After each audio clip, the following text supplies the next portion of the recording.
Hello everyone, जैसे कि संगणन की अपनी एक क्लास हो चुकी है जिसमें कि कार्बनिक यौगिकों में हम संगणन कैसे निकालते हैं हाइड्रोकार्बन में, उसके बारे में हमने चर्चा की थी।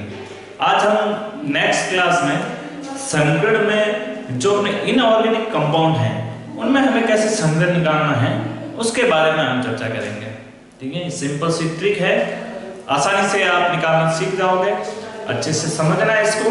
ठीक है, शुरू करते हैं अपनी क्लास केमिस्ट्री की। ये जो संगणन टॉपिक है ये अपने रसायन विज्ञान में पीएससी प्रथम वर्ष की प्रथम यूनिट में आता है। ठीक है, केमिस्ट्री है अपने ऑप्टिकल रिएक्टर बीएससी पार्ट जो फर्स्ट यूनिट है, पहली यूनिट है इनऑर्गेनिक, इसकी इनऑर्गेनिक।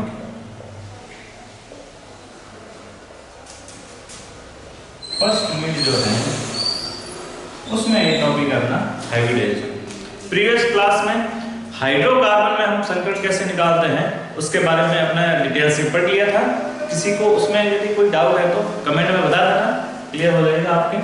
तो इसमें हाइब्रिडाइजेशन कैसे निकालना है इनऑर्गेनिक कंपाउंड में, हाइब्रिडाइजेशन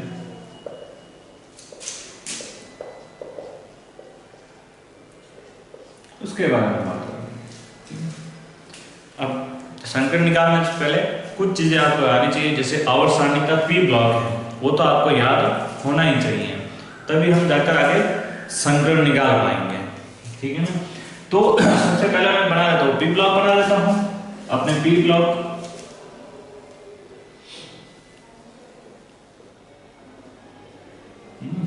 पी ब्लॉक बना दिया।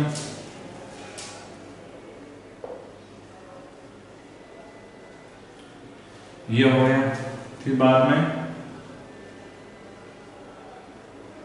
ये हो गया,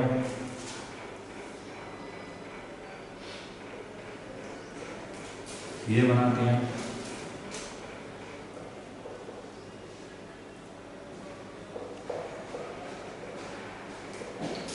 ये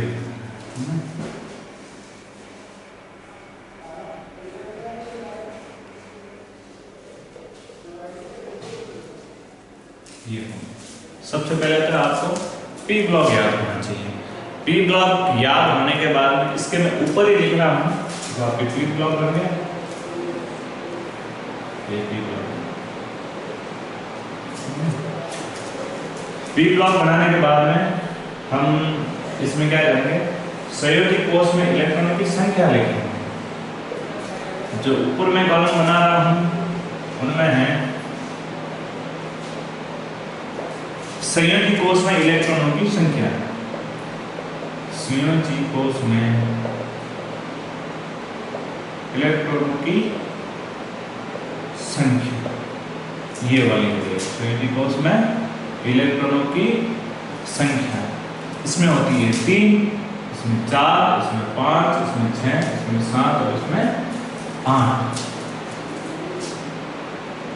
वैलेंस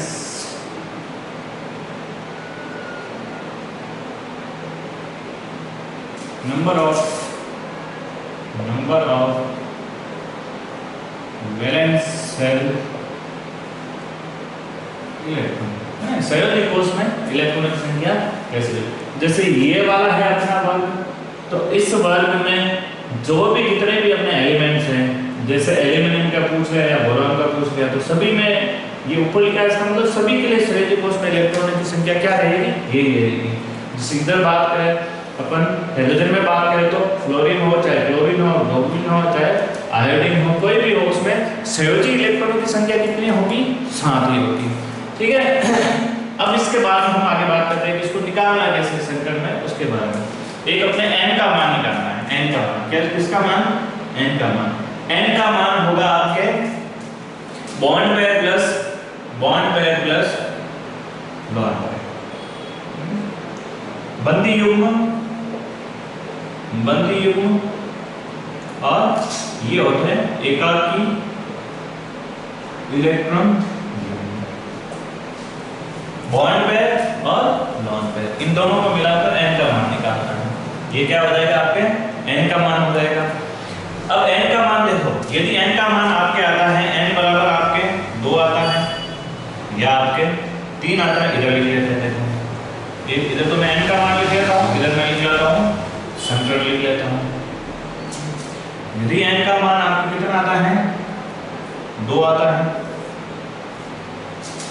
यदि n का मान 2 आता है तो उसमें संकरण होगा आपके sp होगा। n का मान कैसे निकालेंगे, ये आगे मैं फॉर्मूला बताऊंगा कैसे निकालना है n का मान। पहले एक बार हम देख लेते हैं।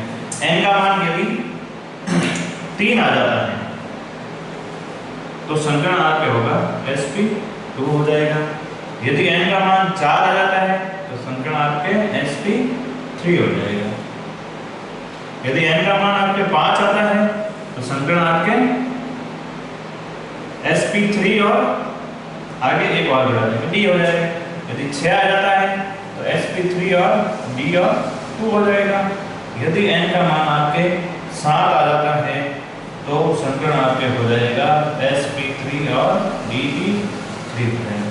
इस प्रकार से हम संकरण निकालेंगे। कैसे कैसे करना है, सबसे पहले n का मान निकालना है। n का मान निकालेंगे तो n का मान जितना आएगा उसके अकॉर्डिंग आपके संकरण होगा। यदि n का मान 2 आता है तो संकरण sp3 आ जाता है sp2, 4 आ जाता है sp3, 5 आ जाता है sp3d, 6 आ जाता है sp3d3 और 7 आ रहा है तो sp3 हो जाएगा। सॉरी मैंने sp3d3 बोल दिया था, 6 के लिए sp3d2 हो जाएगा और 7 के लिए sp3d3 हो जाएगा। अब बात आती है कि n का मान तो आपने बता दिया सर, लेकिन n का मान हम निकालेंगे कैसे। तो उसके लिए अपने पास एक बहुत ही सिंपल सा फार्मूला है n का मान निकालने के लिए। n का मान होता क्या है, बॉन्ड पेयर और लॉन पेयरों की संख्या, बंदी युग्मों की संख्या और एकाकी इलेक्ट्रॉन युग्मों की संख्या। अब देखो n के मान निकालने के लिए सिंपल सी का अपना फार्मूला है, यहीं से देखो सहयोगी इलेक्ट्रॉनों की संख्या है ना। तो सहयोगी इलेक्ट्रॉनों की संख्या किसमें देखनी है, जो भी अपना अणु होगा जिसमें अपने संकरण निकालना है तो वो जो भी केंद्रीय परमाणु होगा उनमें क्या निकालना है, सहयोगी इलेक्ट्रॉनों की संख्या। तो मैं यहां लिखूंगा केंद्रीय परमाणु में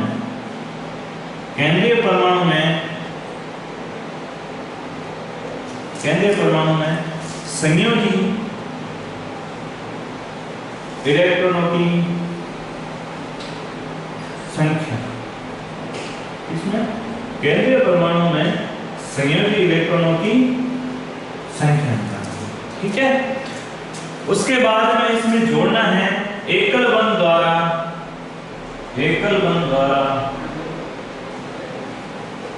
जुड़े हुए परमाणुओं की संख्या। इसके बाद में हमें करना है प्लस या माइनस आवेश और नीचे करना है इस पूरे को 2 से डिवाइड कर देंगे। इससे करेंगे 2 से डिवाइड कर लेंगे, इसको इसमें जोड़ना है। और आवेश जो भी अणु में हमने लिखा हुआ है, कोई भी अणु में जो भी आवेश लिखा हुआ है, यदि आवेश प्लस है, आवेश यदि अणु पे प्लस है तो हमें यहाँ पे माइनस का सिंबल लगाना है।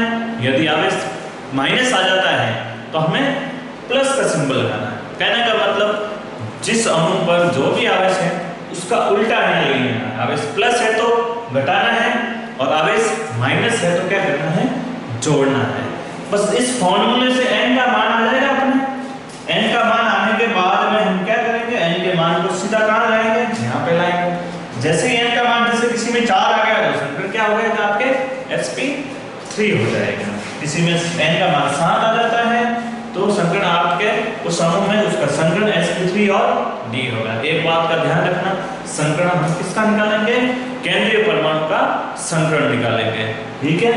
और ये जो है ना केंद्रीय परमाणु में सहयोगी इलेक्ट्रॉनों की संख्या वो आपके यहां से आ जाएगी, ठीक है।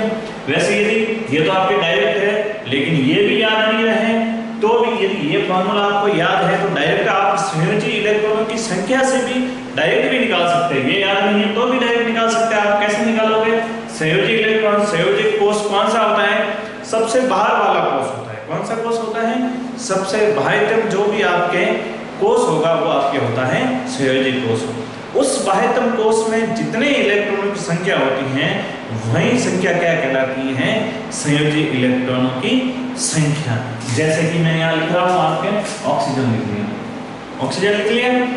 ऑक्सीजन क्या परमाणु क्रमांक आपके 8 होता है। जैसे मैं इसका इलेक्ट्रॉनिक विन्यास लिखूं तो पाते ही होगा 1s2 2s2 और 2p4। तो मैंने क्या बताया, संयोजी कोष कौन सा होता है, किसी भी परमाणु का सबसे बाह्यतम कोष क्या होता है, संयोजी कोष होता है। तो ये रहा आपका सबसे बाह्यतम कोष। ये तो कौन सा हो गया, अंदर वाला कोष। बाह्यतम कोष कौन सा हो गया, ये वाला कोष। जैसे कि ऑक्सीजन परमाणु में बनाऊं तो ये तो हो गया 1s वाला पहला कोष, ये हो गया दूसरा कोष। तो बाह्यतम जो कोष होगा, ये तो अंदर वाला सबसे बाह्यतम कोष होगा, वो कहलाता है आपके संयोजी कोष। तो ऑक्सीजन के लिए संयोजी कोष कौन सा हो गया आपके, 2 नंबर वाला आपके क्या हो गया, संयोजी कोष। और इसी संयोजी कोष में जितने इलेक्ट्रॉन हैं वही क्या कहलाते हैं, संयोजी कोष के इलेक्ट्रॉन। तो देखो संयोजी कोष कौन सा है, 2s और 2p वाला है। तो 4 और 2 6 इलेक्ट्रॉन। तो कितने इलेक्ट्रॉन हैं, 6 है। यहाँ देखिए मैंने कितने लिखे हैं, ऑक्सीजन वाले ग्रुप में 6 लिखे हैं, सभी में क्या हो गए, संयोजी इलेक्ट्रॉन की संख्या 6 होगी। यदि किसी को ये सारणी याद नहीं है, फिर भी यदि ये फॉर्मूला है तो आप संयोजी इलेक्ट्रॉन की संख्या ऐसे भी निकाल सकते हैं। लेकिन सुविधा के लिए ये सही रहेगा, क्योंकि जैसे आपके ये आपके आर्सेनिक आ गया तो आप इसका इलेक्ट्रॉनिक विन्यास लेके इतना लंबा चौड़ा करोगे, इससे बढ़िया तो क्या है कि डायरेक्ट लिया। ठीक है, तो एक बार इसको देख लो, समझ लो और स्क्रीनशॉट लेके इसको नोट कर लेना। इसके बाद में हम बहुत सारे एग्जांपल करेंगे जिससे कि आपके सारे डाउट क्लियर होने वाले हैं कि संकरण, किसी अणु में संकरण कैसे निकालेंगे। ठीक है साथियों, तो चलो अब मैं ले रहा हूँ एग्जांपल के थ्रू समझते हैं। पहला एग्जांपल जैसे मैं ले रहा हूँ NH3 का लिया, जैसे मैंने किसका लिया, NH3। इधर लिख लेते हैं अपन NH3 लिया, ठीक है सर NH3। अब NH3 में हमें क्या निकालना है कि NH3 में अब केंद्रीय परमाणु कौन सा हो जाएगा, यहाँ पे नाइट्रोजन हो जाएगा। इसमें संकरण निकालना है हमें, तो कैसे निकालेंगे, तो सबसे पहले तो अपना केंद्रीय परमाणु में संयोजी इलेक्ट्रॉनों की संख्या, केंद्रीय परमाणु कौन सा है, नाइट्रोजन। इधर अपने सारे नाइट्रोजन कहाँ आ रहा है, ये आ रहा है नाइट्रोजन। ठीक है, तो नाइट्रोजन में संयोजी इलेक्ट्रॉनों की संख्या कितनी है, 5। ये फॉर्मूला लगाना है, नाइट्रोजन की n का मान निकालना पड़ेगा सबसे पहले, संयोजी इलेक्ट्रॉनों की संख्या 5। उसके बाद में एकल बंध द्वारा जुड़े हुए परमाणु की संख्या। अब देखो एकल हाइड्रोजन एकल बंध द्वारा जुड़े हुए और कितने जुड़े हुए हैं, 3 जुड़े हुए हैं। तो कितना जोड़ूंगा मैं, 3 जोड़ूंगा। आवेश कुछ है क्या, है ही नहीं। जब आवेश है ही नहीं तो ना तो जोड़ना है ना घटाना है, बस यहीं पे हो गया। फिर नीचे किससे डिवाइड करना है, 2 से। तो क्या हो जाएगा, 8/2 हो जाएगा। इसको काटेंगे तो क्या आएंगे, 4। अब देखो जब n का मान 4 आ रहा है तो संकरण अपने क्या हो रहा था, sp3 हो रहा था, इसलिए इसका संकरण क्या हो जाएगा, sp3 हो जाएगा। ये आ गया आपके NH3 में संकरण, ये आ गया आपके sp3 में संकरण। ऐसे आप बता सकते हैं, ये पूरा हो गया फॉर्मूला, ये NH3 में आपके हो गया। ठीक है, हो गया। अब लेते हैं नेक्स्ट एग्जांपल, NH3 का तो हो गया, नेक्स्ट एग्जांपल लेते हैं। देखिए अब आपके पास कोई भी एग्जांपल हो, चाहे कैसा भी, आप संकरण में कहीं पे भी नहीं रुकने वाले हैं। सारे के सारे आपके संकरण के सॉल्यूशन यहाँ पे आपको मिल जाएंगे। अब दूसरा एग्जांपल कोई सा भी लेते हैं, जैसे मैंने ले लिया यहाँ पे NH3 हो गया, आपके H2O ले लिया मैंने, H2O ले लिया। अब देखो यहाँ पे H2O में आपको पता है केंद्रीय परमाणु कौन सा है, ऑक्सीजन है। केंद्रीय परमाणु जब ऑक्सीजन है तो केंद्रीय परमाणु में संयोजी इलेक्ट्रॉनों की संख्या। ठीक है, थोड़ा सा नीचे ले लेते हैं, H2O। केंद्रीय परमाणु ऑक्सीजन, ऑक्सीजन में संयोजी इलेक्ट्रॉनों की संख्या कितनी है, 6 है।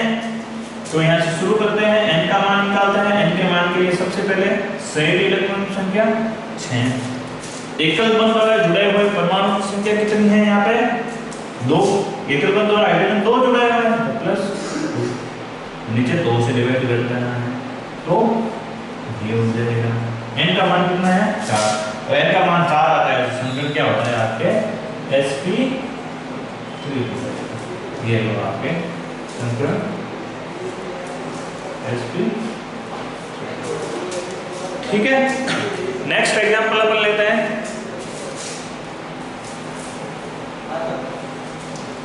Next example Xe(f2). Next example Xe(f2) लेंगे, तो Xe(f2) में देखो n का मान निकालेंगे। सबसे पहले वही केंद्रीय परमाणु में संयुक्त इलेक्ट्रॉनों की संख्या। तो ज़ीनॉन कहाँ पे है अपना, ज़ीनॉन कहाँ पे है, यहाँ पे है अपना ज़ीनॉन, ये रहा। ज़ीनॉन में संयुक्त इलेक्ट्रॉन संख्या कितनी है 8 है। एकल बॉन्ड द्वारा कितने जुड़े हुए हैं 2 जुड़े हुए हैं, तो ये लिख लो भाई 2 फ्लोरीन जुड़े हैं ना एकल बॉन्ड द्वारा, और नीचे क्या लिख लेते हैं 2 लिख लेते हैं।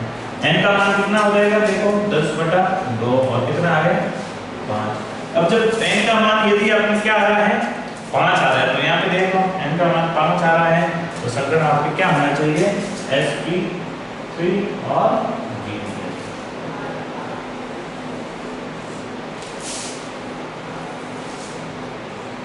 ये आपके संकरण का एग्जांपल हो गया। ठीक है, और एग्जांपल लेते हैं, और एग्जांपल से चलते हैं।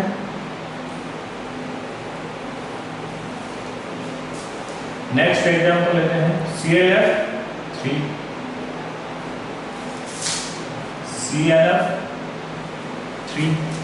ClF3 के लिए देखो, ClF3 के लिए सबसे पहले हम क्या करेंगे n का मान निकालेंगे। n का मान निकाल के देखते हैं, तो ये लो सब n का मान। सबसे पहले क्या करेंगे केंद्रीय परमाणु में संयुक्त इलेक्ट्रॉन की संख्या कितनी है यहाँ पे केंद्रीय परमाणु में। केंद्रीय परमाणु कौन सा हो गया आपके क्लोरीन। क्लोरीन कहाँ पे है यहाँ पे। संयुक्त इलेक्ट्रॉन की संख्या कितनी हो गई 7, और एकल बंध द्वारा जुड़े हुए कितने हैं 3, डिवाइड कर लो 2 से, कितने हो गए 10/2, टोटल आया 5। जब n का मान 5 आता है, जब n का मान 5 आता है तो संकरण क्या होता है sp3 और d।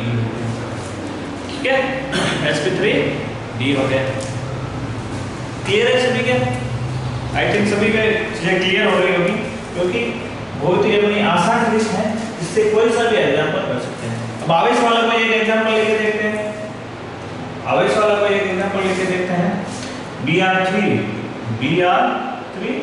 प्लस ले लिया मैंने। ठीक है, अब Br3 में देखो एक तो कोई सा भी केंद्रीय परमाणु होगा और 2 पार्श्व में जुड़े हुए होंगे। तो एक ब्रोमीन तो क्या होगा केंद्रीय परमाणु, और 2 साइड में जुड़े होंगे। तो ब्रोमीन केंद्रीय परमाणु है, तो केंद्रीय परमाणु में संयुक्त इलेक्ट्रॉनों की संख्या। ब्रोमीन कहाँ है अपना, ये है ब्रोमीन, ये है केंद्रीय परमाणु में संयुक्त इलेक्ट्रॉनों की संख्या 7। एकल बंध द्वारा जुड़े हुए हैं, देखो ये ब्रोमीन तो बीच में हो गया, 2 पार्श्व में जुड़े होंगे, वो भी एकल बंध द्वारा कितने जुड़े हुए होंगे 2 जुड़े हुए होंगे, नीचे 2 से डिवाइड करना। अब देखो यहाँ पे आवेश भी है, तो मैंने शुरुआत में बता दिया था कि भाई यदि आवेश प्लस आता है तो एक कम करना है, आवेश जितना है आवेश +1 है तो एक क्या करना पड़ेगा कम करना। ये माइनस होता है तो एक हम क्या कर लेते हैं जोड़ लेते हैं, लेकिन प्लस है तो माइनस क्या करूंगा 1 कर दूंगा। तो 7 और 2 9 में से क्या 8 और 4। यदि n का मान आपके 4 आ रहा है, n का मान आपके 4 आ रहा है, तो संकरण आपके क्या हो जाएगा sp3 हो जाएगा। इसमें ब्रोमीन आयन है। ठीक है, आगे चलो नेक्स्ट एग्जांपल HCF5 में लेता हूं मैं।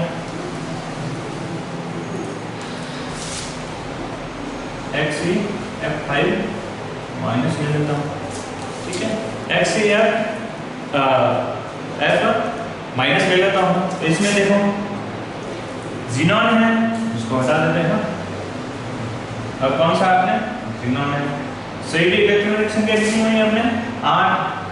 एकल बंध द्वारा जुड़े हुए कितने हैं, एकल बंध द्वारा जुड़े हुए कितने हैं फ्लोरीन 5 जुड़े हुए हैं ना। अब देखो यहाँ पे माइनस आ गया, अब हम क्या करेंगे जोड़ लेंगे। कितना माइनस है 1 है, 1 जोड़ लेंगे, नीचे 2 से डिवाइड करेंगे। 8 और 5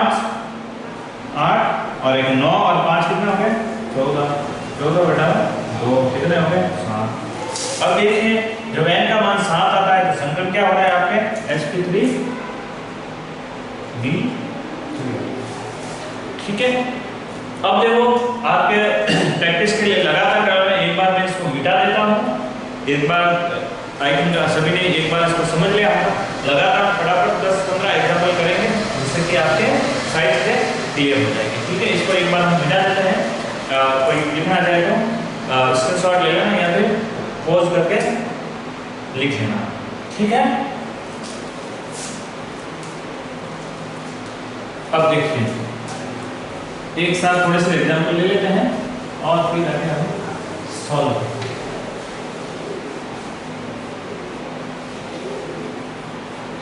तो इसको भी मिटा देते हैं।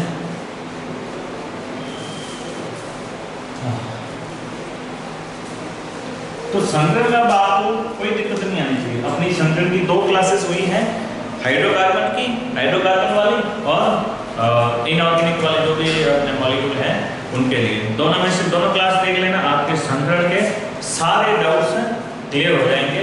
कोई भी एग्जांपल आपको यदि उठा के दे दे तो आप कर सकते हैं, है ना। जैसे HCF4 में भी निकालना पड़ेगा। ये लिख लिया मैंने, इसमें भी निकाल सकते हो। SO3 2 इसमें निकाल के बताना है आपको। ठीक है, ये जो भी एग्जाम्पल में सारे कोई भी एग्जाम्पल होता है आपके सारे आपके क्लियर होने वाले हैं। चाहे आप किसी की भी तैयारी करो, नेट सेट गेट किसी की इसकी PMT की वगैरह जो भी कोई विद्यार्थी कर रहे होंगे उनके लिए भी ये क्लास बहुत ही महत्वपूर्ण है। कितने कोई भी एग्जाम्पल देते हैं आप आज के बाद किसी भी एग्जाम्पल चाहे कैसा भी हो आप कर लोगे।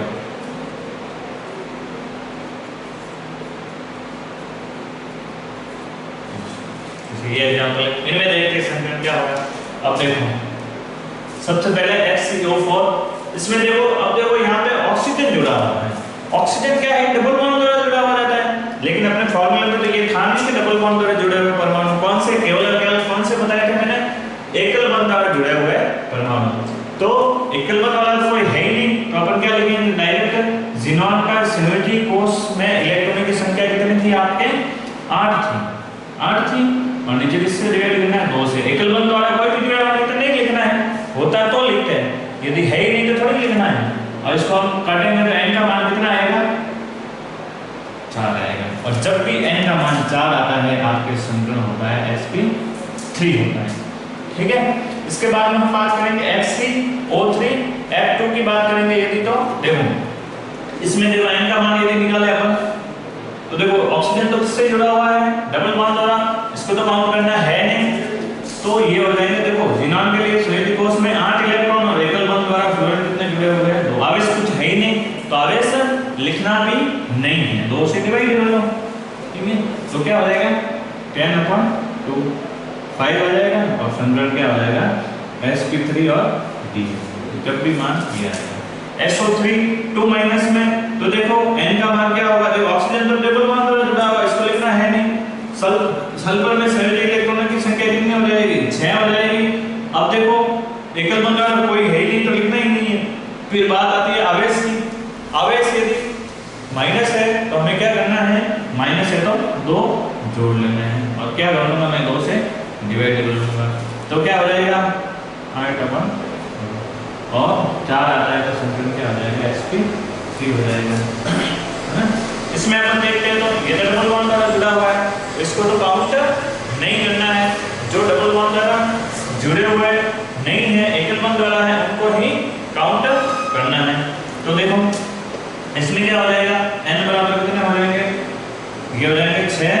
ऑक्सीजन तो डबल बॉन्ड द्वारा आएगा तो 2 लिखेंगे, एकल बॉन्ड द्वारा जुड़े हुए 1 2 8/2 n का मान 4 तो संकरण आपका हो जाएगा sp3 हो जाएगा। ठीक है, उसके बाद हम बात करें तो FCO3 की बात करें तो देखो इसमें भी देखो ऑक्सीजन डबल बॉन्ड द्वारा जुड़ा हुआ है, इसको काउंट नहीं करना है।